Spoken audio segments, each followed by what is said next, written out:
एक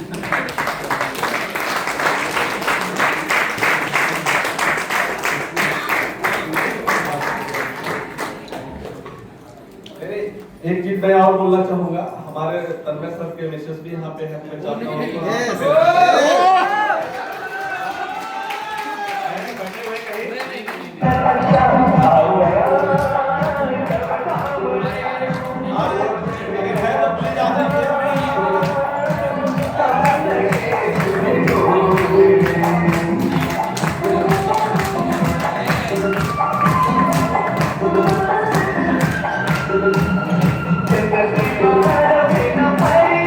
तो सर का स्पीच हम लोग देखते हैं।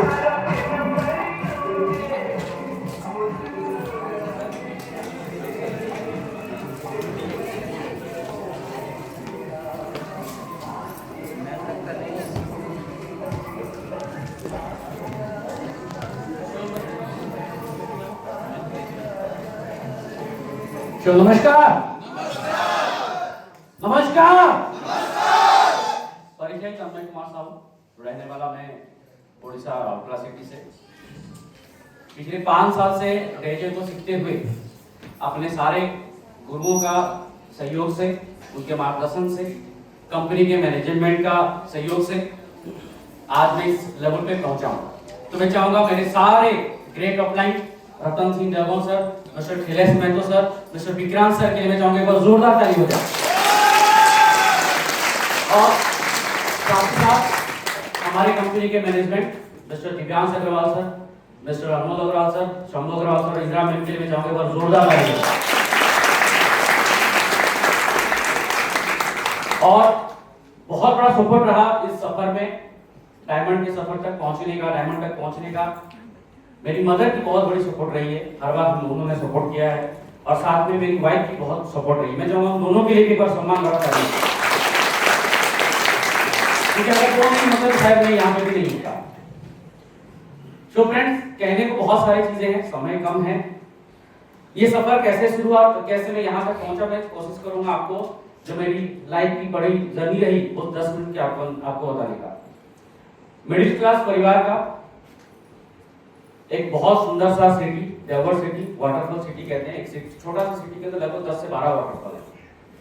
उस सिटी से मैं बिलोंग करता हूँ। अच्छे परिवार से, मिडिल क्लास फैमिली, फादर अच्छे जॉब में थे और कोई चीज की कमी नहीं थी, खाने पीने की कमी नहीं थी, पढ़ाई बहुत अच्छी थी, मैं क्लास में बहुत अच्छा मार्क रखता था, बहुत अच्छे पढ़ाई थी, एजुकेशन मेरी बहुत अच्छी थी, प्यार बहुत अच्छा मिला, परिवार से सबसे प्यार मिला। और जिंदगी लगती थी, जो जिंदगी हम जी रहे थे, मैं लगती थी जिंदगी ऐसी ही चलती और ऐसी होती रहेगी, जब मांगे वो मिल जाए, सब कुछ था, दोस्ती यारी थी, सब कुछ था। तो हमें लगता था कि जिंदगी ऐसी सी होती रहेगी, बड़े हो जाएंगे, शादी हो जाएगी, बच्चे हो जाएंगे, बहुत सारा पैसा आएगा और ऐसी जिंदगी ऐसी चल जाएगी। पर जिंदगी ऐसी है नहीं। कुछ चीजें हुई समय के साथ साथ, तब समझ में आया। और ये हर व्यक्ति की जिंदगी में होता है। जो पिक्चर में दिखती है ना, जिंदगी पिक्चर की तरह नहीं है। जिंदगी जो हम सिनेमा में देखते हैं वैसा होती नहीं है। तो चीजें ऐसी हुई कि मैं पढ़ाई कर रहा था और हर बच्चे की तरह अपने पिताजी का जो लगाया हुआ पैसे का पेड़, उससे पैसा मिलता था, हम अपना खुशी से अपनी जिंदगी चला रहे थे। बाप का पैसा, बाप का घर, बाप का गाड़ी, सब कुछ पिताजी का, जो पिताजी का वो हमारा। पर जिंदगी कब कहां पे, जिंदगी जो है हम सभी जानते हैं, एक पानी का बुलबुला होता है ना, क्या बोलते हैं हम लोग, वो कभी भी हो सकता है। और ऐसी हुई हमारे साथ। एक समय आया, पिताजी का तबीयत खराब हुआ, हमारी बैंक बैलेंस खत्म हो गई, सब कुछ खत्म हो गया और आखिर में पिताजी भी नहीं रहे। जब पिताजी नहीं रहे तब समझ में आया कि जिंदगी क्या है। तब शुरू हुई नई कहानी। तब मैंने फाइनेंस कंपनी में काम किया। उससे पहले जब पिताजी की तबीयत खराब थी, समय बहुत कठिन रहा 2 साल।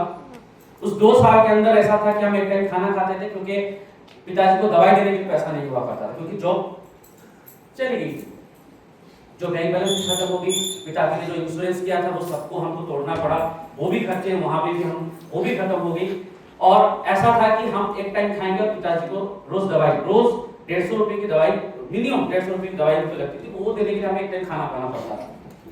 उस बीच में मैं घर का बड़ा बेटा, तो घर का बड़ा बेटा होने के नाते मेरी जिम्मेदारी थी, तो मुझे लगता था कि मैं क्या करूं अपने पिताजी के, अपने परिवार के। मुझे मेरी पढ़ाई बीच में छोड़नी पड़ी, मेरा छोटा भाई को पढ़ाई रोकना पड़ा, तो मैं उस बीच में बहुत काम ढूंढा। मैंने मुंशी का भी काम किया, मैंने होटल बॉय का भी, प्लेट धोने का भी काम किया।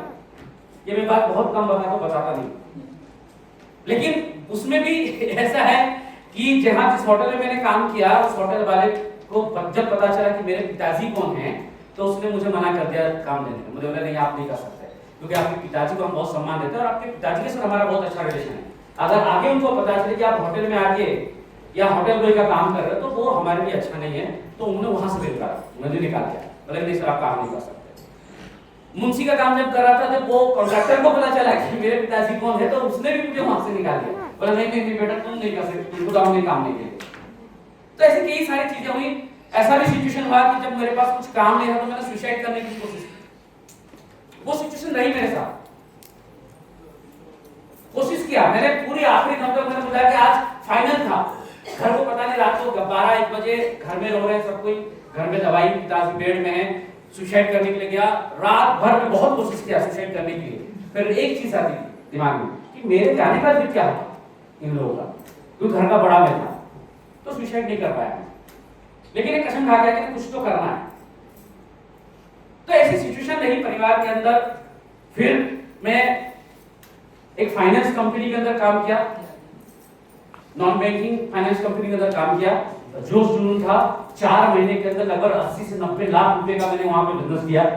तो वहां पे मेरे साथ बहुत बड़ा धोखा हुआ कि उस कंपनी के साथ मेरी जो डील हुई थी कि मैं वहां पे उस पर्टिकुलर डिस्ट्रिक्ट के अंदर, एक बहुत बड़ा एरिया के अंदर, वहां पे एक ब्रांच ऑफिस खोलना था, और उस ब्रांच ऑफिस के अंदर मुझे एक मैनेजर का पोस्ट मिलना था। लेकिन बिजनेस देने के बाद, वहां पे ऑफिस करने के बाद, फाइनली जब पोस्ट की अनाउंसमेंट हुई, तो मेरी पोस्ट में कुछ भी नहीं था, मेरा नाम ही नहीं था वहां।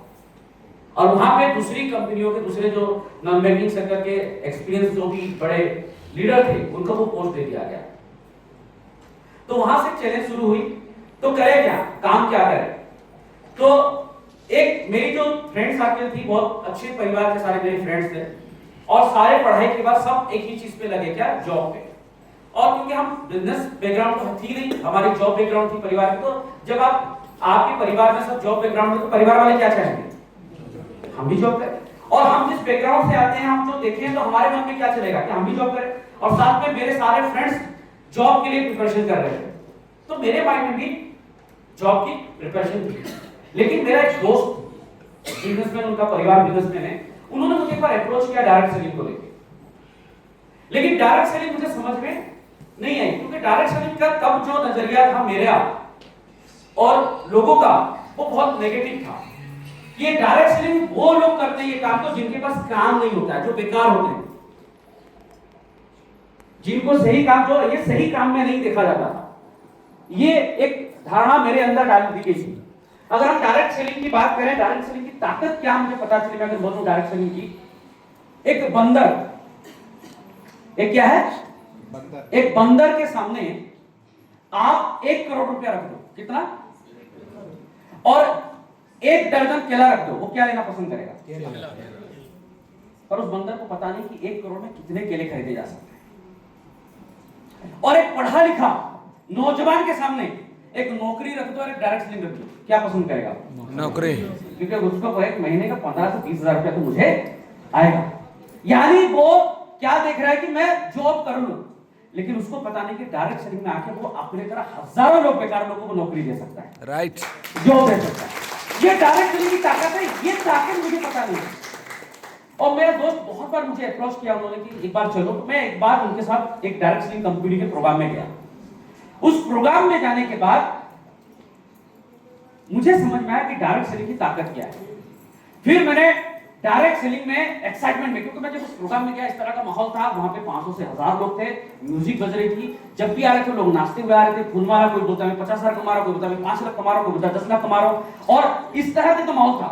डॉक्टर्स थे, इंजीनियर थे, किसान, खेती करने वाला, चाहे जैसे व्यक्ति जो कम पढ़े लिखे, ऐसे भी लोग थे, और वो बहुत अच्छे लेवल पे थे, बहुत अच्छा इनकम कर रहे थे। तो मुझे वो प्रभावित किया और मैंने उस बिजनेस को ज्वाइन कर दिया। लेकिन मजे की बात क्या है, मैं उस बिजनेस पे काम खूब किया, दिन रात काम किया और इतना काम किया कि मैं उस बिजनेस के अंदर लगभग 5 से 6 साल के अंदर मैंने ज्यादा नहीं कमाया, 10 से 12 हजार रुपया कमाया।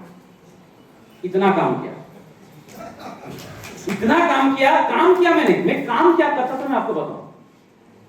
उस मीटिंग के अंदर मुझे एक चीज सबसे बड़ा प्रभावित किया था।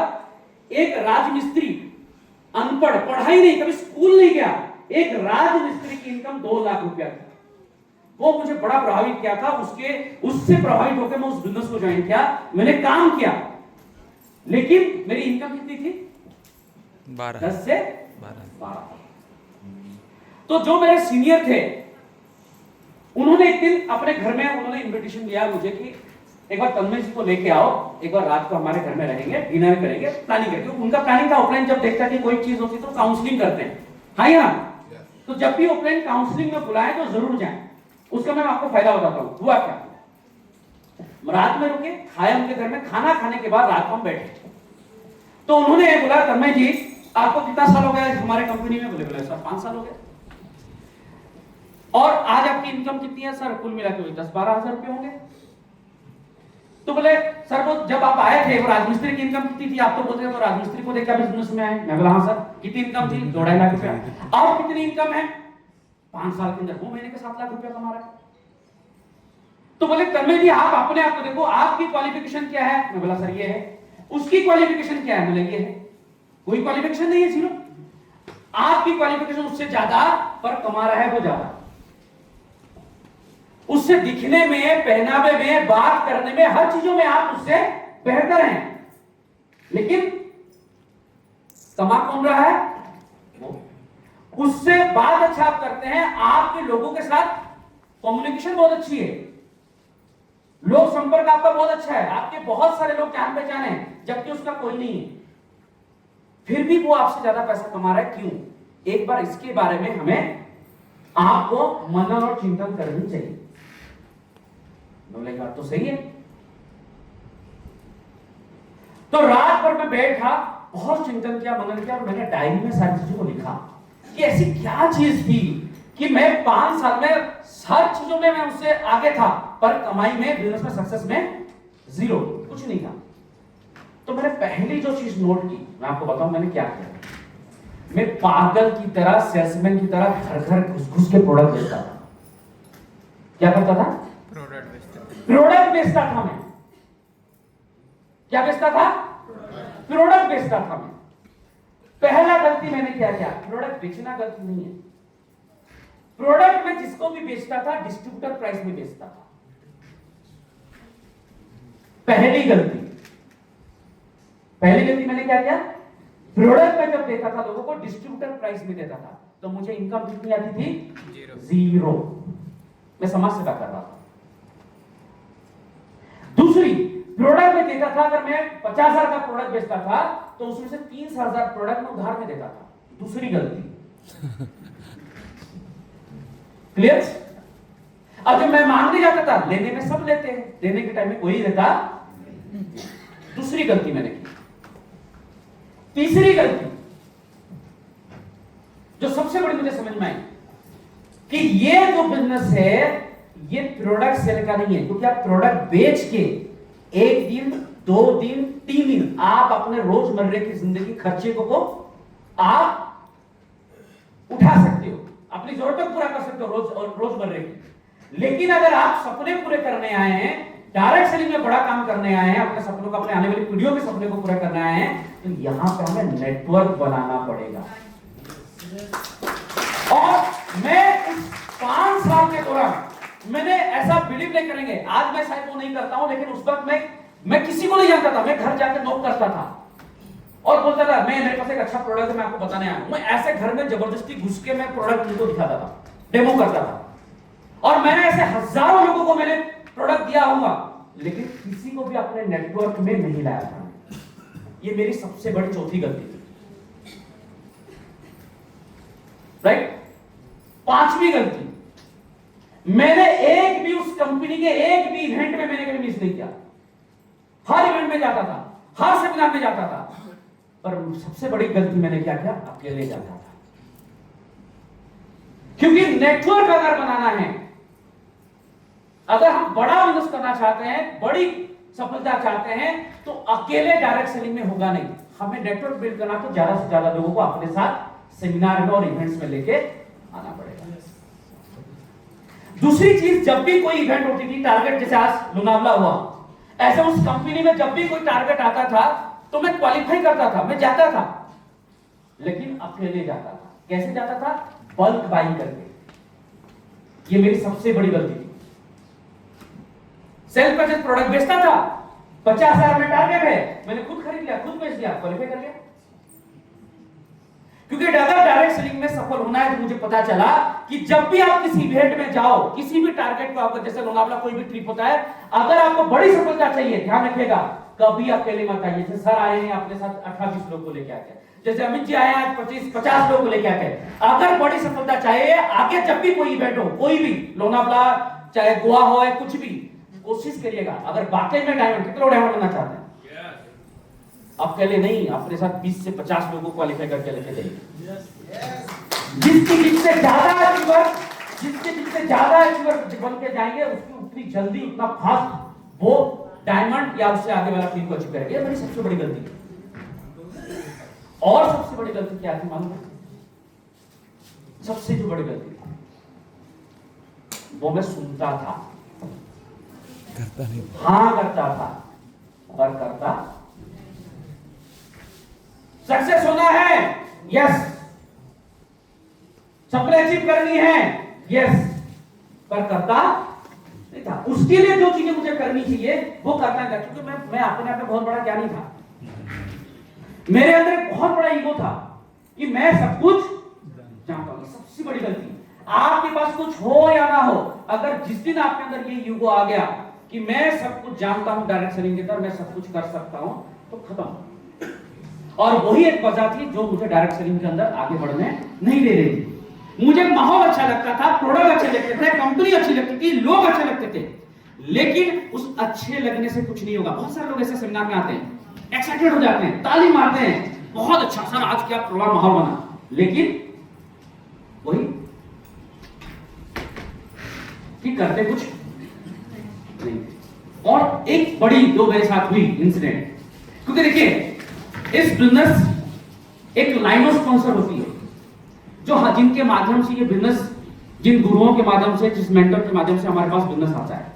कई बार ऐसी सिचुएशन होगी कि आपके जो मेंटर, जिसको आप मानते हैं, जिसके ऊपर समर्पित है, वो हो सकता है इस बिजनेस में रहे या ना रहे, हाँ या ना।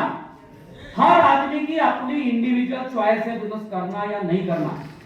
किसी को किसी कोई अपनी पर्सनल कोई इशू हो, वो छोड़ सकते हैं इस बिजनेस को भी।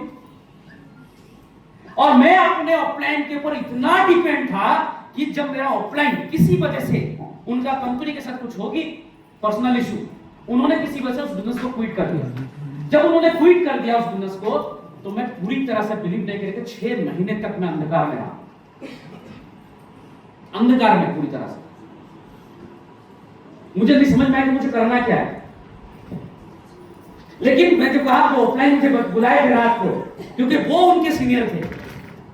उन्होंने मुझे बुलाया रात भर, जो मेरी जो काउंसलिंग हुई, अगले दिन सुबह उनके साथ बैठ के मैंने जो प्लानिंग की, आप बिलीव नहीं करेंगे, उस दिन मुझे समझ में आया, अगर आपके इमीडिएट ऑफलाइन किसी वजह से आपके साथ प्रेजेंट नहीं है, या किसी वजह से आपको सपोर्ट नहीं मिल रहा है, तो कंपनी बदलने की जरूरत नहीं है, कंपनी छोड़ने की जरूरत नहीं है। क्योंकि वो नहीं तो आपके ऊपर और भी लाइन ऑफ स्पॉन्सर है, किसी के साथ आपको काम करना है, जो मैं किसी के साथ काम नहीं कर रहा था। आप बिलीव नहीं करेंगे, 10 से 12 हजार मैंने कमाया था ना 5 साल में। और मैंने उस एक दिन के बाद में नेक्स्ट दिन से जब मैंने काम किया, मेरी तीसरे महीने की इनकम 2.5 लाख थी। मैं आज आपको बता रहा हूं 2005 में, जब 2005 में मेरी महीने की इनकम 2.5 लाख थी। मैंने 2 साल के अंदर लगभग 1 करोड़ रुपया मैंने कमाया। 12 से 13 कंट्री में ऑलरेडी उस सिस्टम के साथ मैंने काम किया, तो 12 से 13 कंट्री में घुमाऊं। तो मैंने एक चीज सीखा, डायरेक्ट सेलिंग को लेकर अगर विजन क्लियर है, डेजन का प्रोडक्ट को लेकर, प्लान को लेकर, सिस्टम को लेकर अगर हम लोग कॉन्फिडेंट हैं, तो अपने आप को एजुकेट करना बहुत जरूरी है। हर बार ऑफलाइन साथ देने का, ऑफलाइन एक माध्यम है, ऑफलाइन एक क्या बोलते हैं, भगवान की तरह है, जिन्होंने हमारे पास एक अपॉर्चुनिटी लेके आए हैं। ऑफलाइन की जहां पे जरूरत पड़ेगी हमका सपोर्ट लगेंगे, के लिए ऑफलाइन के भरोसे नहीं जीना है। राइट। अगर ऑफलाइन के भरोसे जी गए तो हम नहीं सक्सेस हो सकते, क्योंकि इस बिजनेस का पॉलिसी है, हम क्या है, हम क्या है, इंडिपेंडेंट बिजनेस ओनर। लेकिन यहाँ पे तो सब डिपेंडेंट बिजनेस ओनर है। मेरा ऑफलाइन प्लान देगा, मेरा ऑफलाइन फॉलोअप करेगा, मेरा ऑफलाइन ज्वाइनिंग लेके आएगा और मेरा ऑफलाइन घर तक प्रोडक्ट भी पहुंचा देगा। ये अपना बिजनेस है। सपने किसको पूरे करने हैं? मुझे। किसके सपने हैं? मेरे। तो हमें खुद को करना पड़ेगा, और यही काम मैंने किया, तो मैं वहां पे उस लेवल पे सफलता पाई। तो समय के साथ साथ सारी चीजें बदलती गई।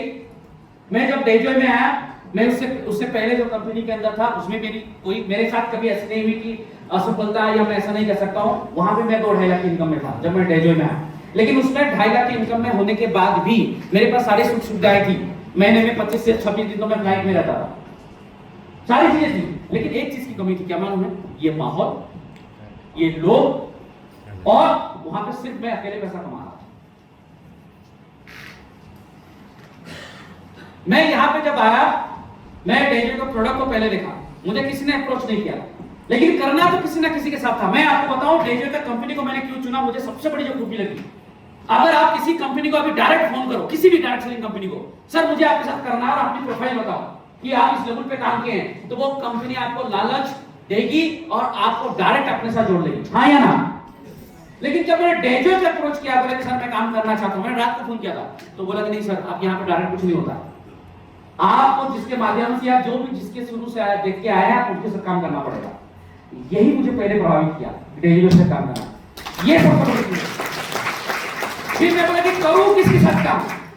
अब मैं किसी को जानता भी नहीं, विकास जी को तो बहुत बाद में वेट करना। तो एक बार मेरी मुलाकात हुई रतन सिंह देवगन सर से। वो मुलाकात कैसे हुई? किसी फ्रेंड से हुआ था और कुछ नहीं हुआ था। ये मुझे पहले से बहुत अच्छे लगते थे, क्योंकि इनकी पर्सनालिटी, इनकी बातचीत सब बहुत अच्छा था, पर काम हमने नहीं किया। मैं कोई किसी कंपनी के अंदर ट्रेनर था, मैं नाम लेना चाहता हूं, मैं ट्रेनिंग देने गया था, तो सर उस ट्रेनिंग में आए थे, तो ऐसे ही जान पहचान हुई। तो फिर मैंने रतन जी का नंबर था, तो रतन जी को मैंने फोन किया, सर काम शुरू करना है, आपके पास कुछ डिटेल्स तो भेजिए। फिर भेजा, मैंने दिया। मैं आज भी नहीं जानता मेरी आईडी इन्होंने कहां लगाई, किसके नीचे लगाई, क्या लगाई, मैं जानना भी नहीं चाहता। मैंने बोला आपको जहां लगाना लगा डालो, मुझे काम करना है, क्योंकि हम जहां से शुरू करते हैं उस फिर कंपनी विजिट करने गए, हमने 2 महीना काम किया था। दिसंबर में हमने काम किया था शुरू। मार्च 19-21 को कोरोना लॉकडाउन हुआ, आप सभी जानते हैं। लेकिन उस 3 से 4 महीने के अंदर जो हमने ताबड़तोड़ काम किया था, उस ताबड़तोड़ काम का बदला ये हुआ कि 2 साल तक घर बैठे हर महीना 40 से 50 हजार रुपया डेली से आता था। ये डायरेक्ट सेलिंग पावर, डेजॉय के प्रति विश्वास, डेजॉय की मैनेजमेंट कितनी ईमानदार है, मैं आज आपको बताना चाहूंगा। अगर किसी भी कंपनी, डायरेक्ट सेलिंग कंपनी के अंदर आप जाएं और उसके मैनेजमेंट को आप बोलोगे सर मैं आपके साथ काम करना चाहता हूं, मैं 50 लाख रुपया आपको दे रहा हूं, वो कंपनी आपसे पैसा लेगी कि नहीं लेगी कि नहीं लेगी? लेकिन महेंद्र जी के साथ जब हमने गुजरात में शुरू किया काम, तो गुजरात में प्रोडक्ट की अवेलेबिलिटी नहीं थी, तो वहां पे बड़ा सा सुपर स्टॉक पॉइंट करने की तैयारी चल रही थी। तो उन्होंने बहुत बड़े पार्टी से बात किया और उनको वो लेके गए कंपनी दिखाने। कंपनी देखा और उस व्यक्ति ने, बिलीव नहीं करेंगे, 1 करोड़ रुपया, कितना? 1 करोड़ रुपया उन्होंने कंपनी के अकाउंट में ट्रांसफर करा दिया। आप क्या होना चाहिए? कंपनी को 1 करोड़ रुपया, अगर आप कंपनी के मालिक को, आपके अकाउंट में 1 करोड़ रुपया आया, कोई पार्टी लेना चाहता है फ्रेंचाइजी, तो आप क्या बोलेंगे? यस, आप बिलीव नहीं करेंगे, अनमोल सर, दिव्यांग सर ने 90 लाख रुपया वापिस उस अकाउंट में ट्रांसफर कर दिया। बोला नहीं चाहिए, नहीं चाहिए हमें, हम यहाँ बिजनेस करने आए हैं, हम आपको डुबाना ही, आपका नुकसान करने नहीं आए हैं। वहां पर टीम नहीं, वहां पर बिजनेस नहीं खड़ा हुआ, आप एक करोड़ माल लेकर करोगे क्या? उस दिन समझ में आया कि डेजॉय के अंदर वो ईमानदारी, जो सच्चाई, उस दिन मेरा विश्वास मेरा डेजॉय के प्रति बढ़ गया कि नहीं, इनके साथ तो काम किया जा सकता है। सही में हम सभी एक बहुत ही, हम लोग सब, पता नहीं हमारे माता पिता का कोई अच्छा कर्म होगा या हमारे गुरुजन में कोई अच्छा कर्म होगा कि डेजॉय सी कंपनी मिली। आज मार्केट के अंदर बहुत सारी कंपनियां, सब कंपनियां आप मुझे अच्छी है, मैं कैसे को नहीं कहूंगा, लेकिन डेजॉय के अंदर जो सच्चाई, वो कहीं ना कहीं भी आपको नहीं मिलेगी, कहीं ना कहीं नहीं मिलेगी। और सबसे बड़ी चीज प्रोडक्ट, अगर प्रोडक्ट की बात करें, क्योंकि मेरी प्रोडक्ट की अनुभव रही, मैंने आयुर्वेद और नेचुरोपैथी की पढ़ाई की और मुझे प्रोडक्ट डेवलपमेंट में काम करने का मौका मिला मैनेजमेंट के अंदर, कंपनियों के अंदर। आईडीए से कंपनी के अंदर काम करने का मौका मिला, ट्रेनिंग का काम मिला। तो जब हमने डेजो के प्रोडक्ट को देखा, डेजो के प्रोडक्ट की क्वालिटी कैसे मैन्युफैक्चरिंग होती है और उस प्रोडक्ट के बदौलत आप सोच नहीं सकते। आज हमारी टीम में महेंद्र सर हैं, तरुणलाल जी हैं, डॉक्टर जेएल साहू जी हैं, देवकरण जी हैं। आज मोर देन 500, कितना 500 से ज्यादा ऐसे कपल्स होंगे जिनको डॉक्टर ने बोल दिया था कि जिंदगी में कभी बच्चा नहीं होगा। आज 500 से ज्यादा पेरेंट्स ऐसे हैं जिनके घर में आज बच्चे हैं।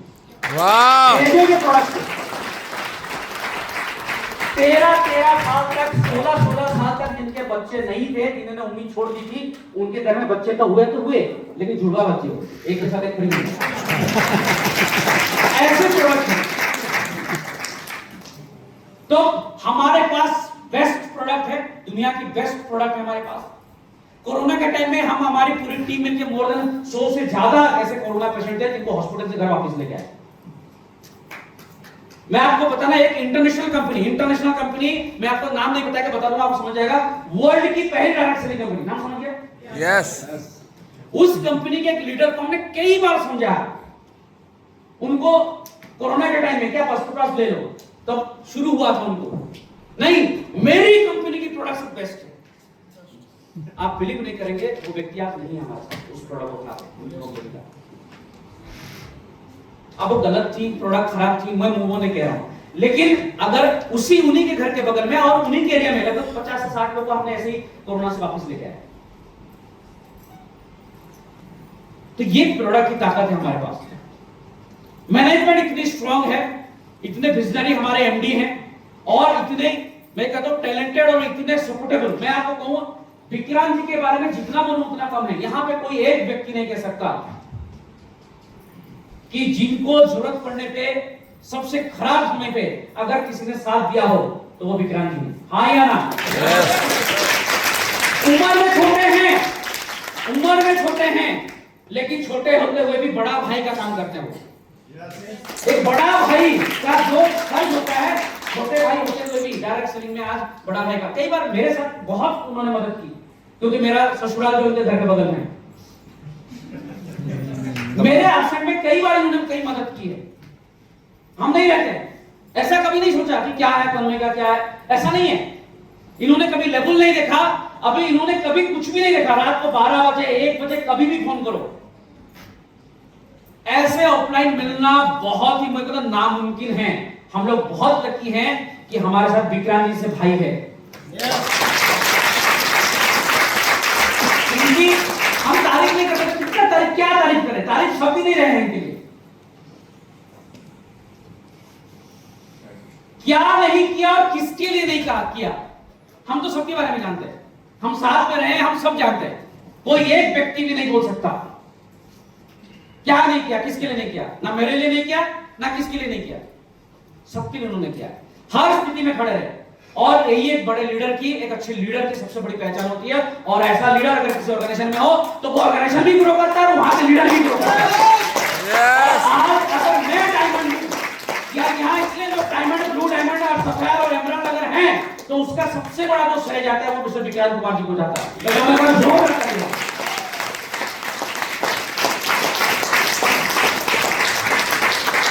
और एक सबसे बड़ी चीज, जैसे उनसे हमें सीखना, हमें क्या करते हैं कि हमें हमेशा अपने ऑफलाइन से सीखनी चाहिए। जो विक्रांत जी करते हैं, अगर वही काम हम भी करने लगे अपने टीम के लिए, अपने टीम के प्रति हमेशा समर्पित रहिए। टीम के हर दुख में, हर सुख में हमेशा खड़े रहिए। मैं, वो बहन यहाँ पे थी, अभी आई थी, हमारे अमर सर बता रहे थे विकास जी के बारे में। मैं उस बहन को बोलना चाहूंगा, अमर जी सिर्फ आपके साथ नहीं है, विक्रांत जी आपके साथ है, यहाँ पे सारे भाई, सारे डेलियो के भाई आपके साथ है। हम सारे हमेशा रहेंगे आपके साथ। आप आगे बढ़ते रहिए, आपको आगे बढ़ाने के लिए जो भी जरूरत पड़ेगी, विक्रांत जी के व्यापार में बता रहा हूं, हम सभी आपको मदद करेंगे। अगर कभी कुनकुरी में इस भाई की जरूरत पड़े तो आपके लिए मैं आऊंगा। एक बार जोरदार ताली हो जाए। तो मैं आप चाहते कहूंगा, सबसे बड़ी चीज है, काम हम सबको करना है, लेकिन ऑर्गेनाइज होकर करना है, एक परिवार की तरह काम करना है। कभी एक दूसरे के मन में कभी भी क्रॉस लाइनिंग की फीलिंग नहीं लानी। बहुत सारी कंपनियां ये सिखाती हैं, वो उससे बात नहीं करना, उसको मदद नहीं करना। वो एक डर रहता है क्या स्नैचिंग का, कि वो उसके आदमी को भड़का के ले जाएगा, ऐसा करेगा। लेकिन याद रखना डेजो में ये हो ही नहीं सकता, ये होगा ही नहीं, और ये होने भी नहीं देंगे हम लोग। होने भी नहीं देंगे। और एक दूसरे को, क्योंकि जब तक हम एक दूसरे को आगे नहीं बढ़ाएंगे हम कभी आगे नहीं बढ़ सकते। और हमारा प्लान अभी तक का डायरेक्ट सेलिंग में जितनी प्लान रही, ट्रेडिशनल प्लान, आप देखेंगे वहां पे बहुत सारे लोग सफल कब होते मालूम है? डायरेक्ट सेलिंग एथिक्स क्या कहता है? एक दूसरे को सफल बना के, एक दूसरे को इनकम दिला के इनकम करना। लेकिन बहुत सारे कंपनियों में 80% लोग इनकम नहीं करते हैं, उस 80% लोगों के बदले 20% लोग इनकम करते हैं। और यही सबके साथ हुआ होगा। इसीलिए गलतफहमी डायरेक्ट सेलिंग को लेके लीडरों के बीच में क्या है कि सर ऊपर के लोग ही पैसा कमाते हैं, जो पहले पहले आ जाते हैं वही कमाते हैं। लेकिन डेजो एकमात्र पूरे विश्व में एकमात्र कंपनी है, एकमात्र कंपनी, मैं दोबारा दोहरा रहा हूं, पूरे विश्व में एकमात्र कंपनी है कि आप इस कंपनी में 20 साल बाद आने के बाद भी आप इस कंपनी का टॉप अचीवर के इनकम को बीट कर सकते हैं।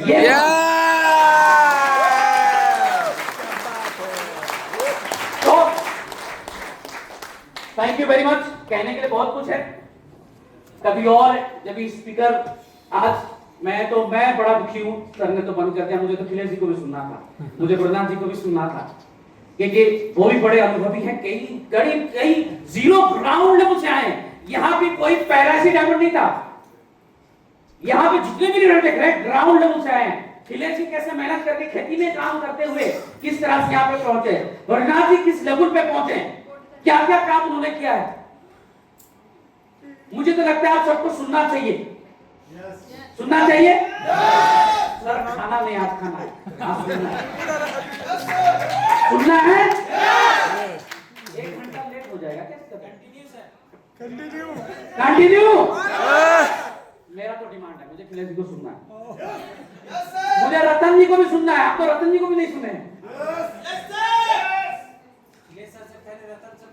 सुनना है। आप सोचो, रतन जी को भी सुनना है। एक व्यक्ति इंजीनियरिंग की नौकरी छोड़ के कैसे डायरेक्ट सेलिंग में आ गए, क्या मजबूरी थी, क्या जरूरत थी वो आप पहुंचे, उनको भी सुनना है, सुनना है। आज मैं अपने ऑफलाइन को बात नहीं मानूंगा, विक्रम सर की बात को, आज जो भी हो जाए हम सभी नहीं मानेंगे। हाँ या ना?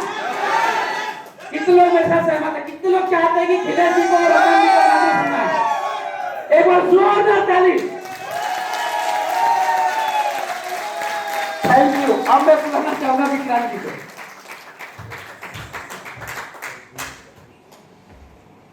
ताली होनी चाहिए तन्मय सर के लिए। तो लीडर सुनना तो हमें हर डायमंड को है, हम चाहते हैं आप सभी को भी सुने हम लोग, है ना? मैं चाहता हूँ दिल से कि आप सभी को एक दिन आप लोग भी स्टेज में इस टाइप से मीटिंग ले और हम सुने और हम ताली बजाए तो बहुत मजा आएगा, है ना? डायमंड बनना चाहते हैं? तो आज हम मीटिंग यहीं पे क्लोज करेंगे और मेरा आप सभी से रिक्वेस्ट है, क्योंकि आप सभी ने आज ट्रैवलिंग भी किया है, बहुत सारे लोग रात में ट्रेन सारा चीज है, और आप सभी को आराम से सोना है भी खाना खाने के बाद में। और कल सुबह हम लोग 11 बजे साइट सीन के लिए निकलेंगे। कितने बजे? 11 बजे 10:30 तक आप ब्रेकफास्ट करके अपने होटल में रेडी रहिएगा, वहाँ गाड़ी आ जाएगा और आपको